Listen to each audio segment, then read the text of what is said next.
Hello everyone, welcome to gravity tutorials. और ये measurement of matter का पार्ट नंबर 2 है। तो इस पार्ट में हमें पढ़ना है एटम के साइज और मास से रिलेटेड चीजें हम स्टडी करेंगे। तो चलिए टेक्स्ट बुक के क्वेश्चन से ही स्टार्ट करते हैं। तो टेक्स्ट बुक का पहला सवाल है कि डिस्कवरी ऑफ एटम और उसका इंटरनल स्ट्रक्चर, ये डिटेल हमें किस एक्सपेरिमेंट से और कब पता चला था।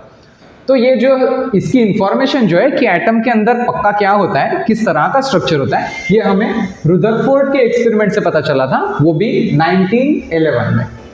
और उस एक्सपेरिमेंट का नाम है गोल्ड फॉइल एक्सपेरिमेंट, जो आप आगे की क्लासेस में स्टडी करोगे।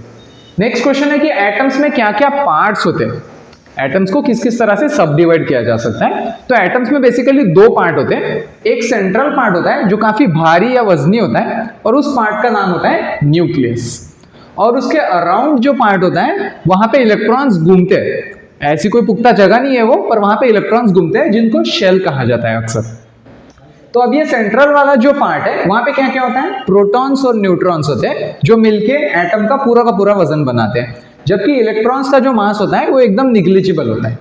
अभी इन पे चार्ज भी होता है। प्रोटॉन जो होता है उस पे कुछ पॉजिटिव चार्ज होता है, और ये जो इलेक्ट्रॉन है बाहर घूमने वाले, उस पे क्या चार्ज होता है, तो उस पे नेगेटिव चार्ज होता है। और ये दोनों चार्जेस क्या करते हैं एक दूसरे को, क्योंकि एक प्लस है दूसरा माइनस है, ये एक दूसरे को क्या करते हैं, कैंसिल करते हैं। इसलिए एटम जो होता है वो कैसा होता है, इलेक्ट्रिकली न्यूट्रल उसे कहा जाता है।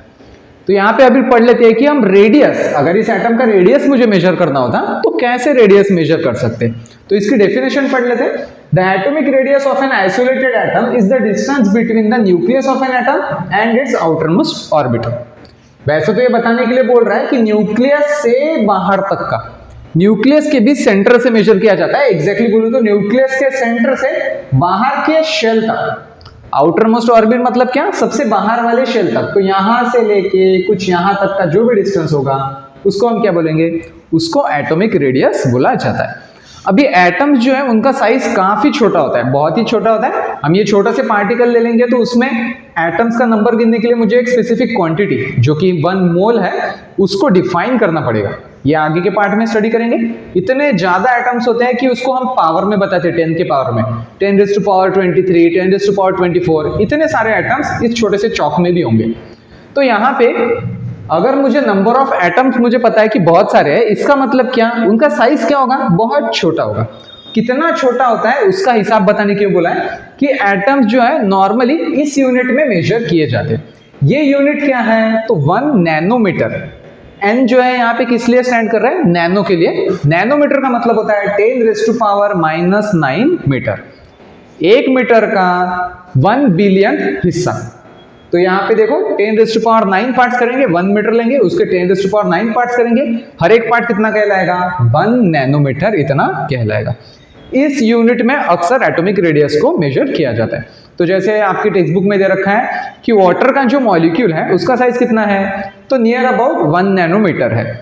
जबकि अगर आप हाइड्रोजन का एटम कंसीडर करोगे तो उसका साइज उससे भी छोटा आता है। सिंगल हाइड्रोजन एटम जो होगा उसको मेजर किया जाना चाहिए आर्मस्ट्रॉन्ग में। 1 आर्मस्ट्रॉन्ग का मतलब होता है 10⁻⁻10 मीटर। अब ये नया यूनिट है जो और भी छोटी चीजों के लिए यूज किया जाता है। अगर न्यूक्लियस देखना होता, क्योंकि एटम तो काफी बड़ा होता है, एटम से भी काफी छोटा होता है न्यूक्लियस, तो इसको पिकोमीटर या फेम्टोमीटर में गिना जाता है, वो इससे भी छोटा यूनिट है। तो यहाँ पे नॉर्मली एटम का साइज नैनोमीटर या फिर एंगस्ट्रॉम यूनिट इसमें मेजर किया जाता है। नेक्स्ट टॉपिक हमें पढ़ना है the mass of an atoms. Atoms का मास कैसे मेजर किया गया उसके बारे में हम डिटेल पढ़ेंगे। The total number of protons and neutrons in a atomic nucleus is called atomic mass number. Atomic mass number नाम की क्वांटिटी यहाँ पे हम स्टडी कर रहे हैं। उसका मतलब क्या होता है कि न्यूक्लियस में कितने प्रोटॉन और न्यूट्रॉन है, उन दोनों का सम, हम उसको क्या कहते हैं, तो उसको हम कहते हैं एटॉमिक मास नंबर। तो ये मास नंबर वाली जो क्वांटिटी है ये हमेशा होल नंबर में दिखाई देगी, 1 2 3 4 कुछ इस तरीके से। Protons and neutrons are together called as nucleons. Nucleons का मतलब क्या होगा, तो प्रोटॉन और न्यूट्रॉन हमें पता है न्यूक्लियस में रहते हैं, तो जो भी न्यूक्लियस में रहते हैं उन्हें हमें नाम दे दिया न्यूक्लियॉन्स। अभी यहाँ पे प्रॉब्लम ऐसी है कि एटॉमिक मास नंबर तो एक होल नंबर है, पर प्रोटॉन और न्यूट्रॉन इनका मास हम डायरेक्टली नहीं बता सकते। क्यों, क्योंकि 18th सेंचुरी में या फिर 19th सेंचुरी में डायरेक्ट मेजरमेंट के मेथड्स हमारे पास अवेलेबल नहीं थे, इतना साइंस एडवांस नहीं था। तो इसीलिए यहाँ पे हम सिर्फ मास नंबर का इस्तेमाल करते थे, जो कि एक रिलेटिव मास देने की हमें मदद करता था। और वैसे ही न्यूट्रॉन का जो मास होता है वो प्रोटॉन के मास से थोड़ा सा बड़ा होता है, बहुत स्लाइटली बड़ा होता है। तो 18 सेंचुरी में या 19 सेंचुरी में इसका मेजर करना और भी ज्यादा मुश्किल हो गया था, क्योंकि दोनों के मासेस अलग अलग आते थे। तो चलिए जान लेते हैं किस तरह से हमने रिलेटिवली पढ़ा था इनके मासेस में। तो अभी direct measurement was difficult, so mass was measured relative to hydrogen. Initially हमने क्या स्टेप ले लिए? इनिशियली हमने कह दिया कि हाइड्रोजन का जितना भी मास होगा वो 1 यूनिट होगा, या फिर उसके कुछ और नाम देते थे, 1 एटॉमिक मास यूनिट, AMU कहते थे। और फिर क्या बोल दिया, इसका कंपैरिजन हम बाकी के एटम से करेंगे। जैसे मान लो हेलियम का जो वजन है वो मान लो 4 गुना आ गया हाइड्रोजन का, तो उसका मास क्या कहेंगे हम? उसको कहेंगे कि वो 4 यूनिट्स मास है, क्योंकि वो हाइड्रोजन के 4 गुना है। पर इसमें प्रॉब्लम कुछ इस तरह से आने लगा कि कुछ एटम्स का मास जो था वो फ्रैक्शन में आने लगा। जैसे कि आयन का मास जो है वो कुछ आ गया 56.8, इतने टाइम्स आया हाइड्रोजन के। तो उससे प्रॉब्लम क्या हुआ कि हाइड्रोजन का मास एज अ रेफरेंस लेना बहुत सारे कंट्रीज को प्रिफरेबल नहीं लगा। तो उन्होंने क्या कर दिया, अपना रेफरेंस चेंज कर दिया। उन्होंने कहा कि हम रेफरेंस में कार्बन इस्तेमाल करेंगे, और क्या बोलेंगे, कार्बन का जितना भी मास होता है उसको 12 AMU बोलेंगे। कार्बन से कंपेयर करेंगे सारी चीजों को। तो 1/12 कार्बन का कितना मास, 1/12 ऑफ C, इसको हम कहेंगे 1 AMU। और बाद में इसके कंपैरिजन में मासेस मेजर किए जाने लगे। पर उसकी वजह से बहुत ज्यादा प्रॉब्लम सॉल्व नहीं हुई थी, वो फिर भी मासेस जो है फ्रैक्शन में आते थे।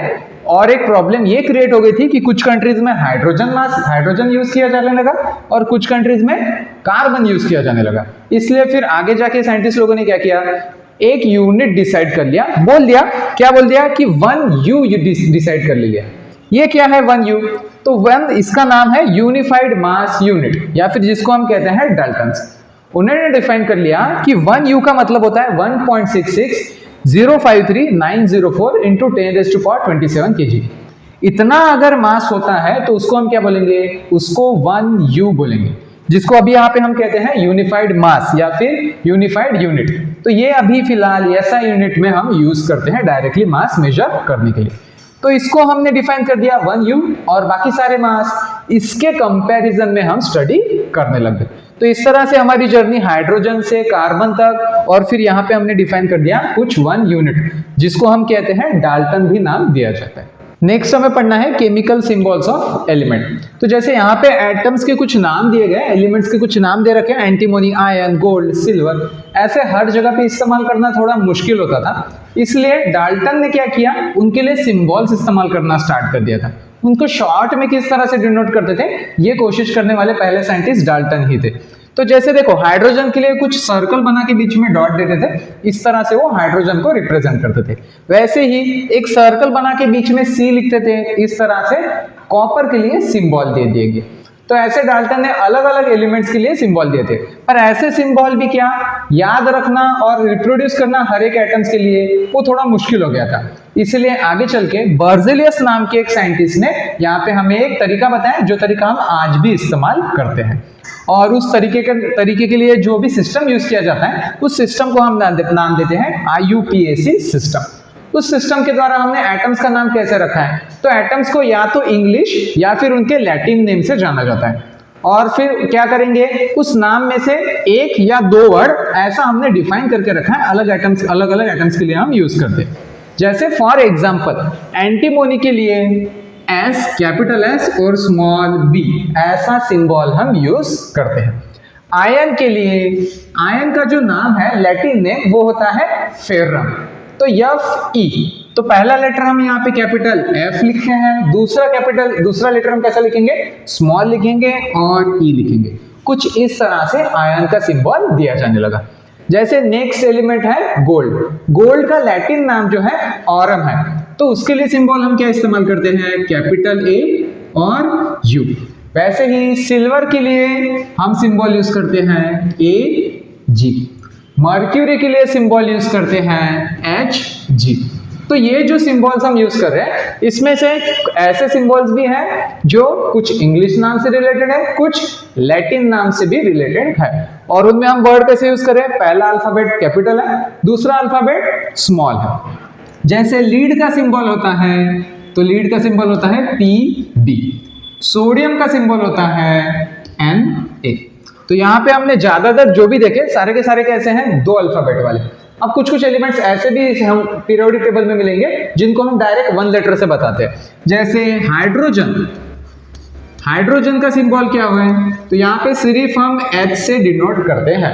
तो यहाँ पे 2 अल्फाबेट की जरूरत इसीलिए पड़ी, क्यों, क्योंकि हमारे पास अल्फाबेट्स कितने हैं, सिर्फ 26, पर एलिमेंट्स कितने हैं, तो एलिमेंट्स तो 118 एलिमेंट्स है। तो ऐसे अल्फाबेट सफिशिएंट नहीं होंगे, इसलिए हम यहाँ पे 2 अल्फाबेट्स का भी यूज कर सकते हैं। तो यहाँ पे आप देखोगे इस तरह से कॉमन अगर आप ढूंढने जाओगे, जैसे ऑक्सीजन है OXYGEN, ऑक्सीजन जो है हम O से डिनोट करते हैं। तो ऐसे कुछ मिलेंगे आपको एलिमेंट जिनके नाम में या फिर सिंबल में सिर्फ एक ही अल्फाबेट यूज किया गया है, बाकी बहुत सारे आपको मिलेंगे जिनके नाम में 2 अल्फाबेट यूज किए गए हैं, पहला कैपिटल है और दूसरा स्मॉल है। इस तरह से ये जो सिस्टम बर्ज़ेलियस ने दिया था ये हम आज भी यूज करते हैं।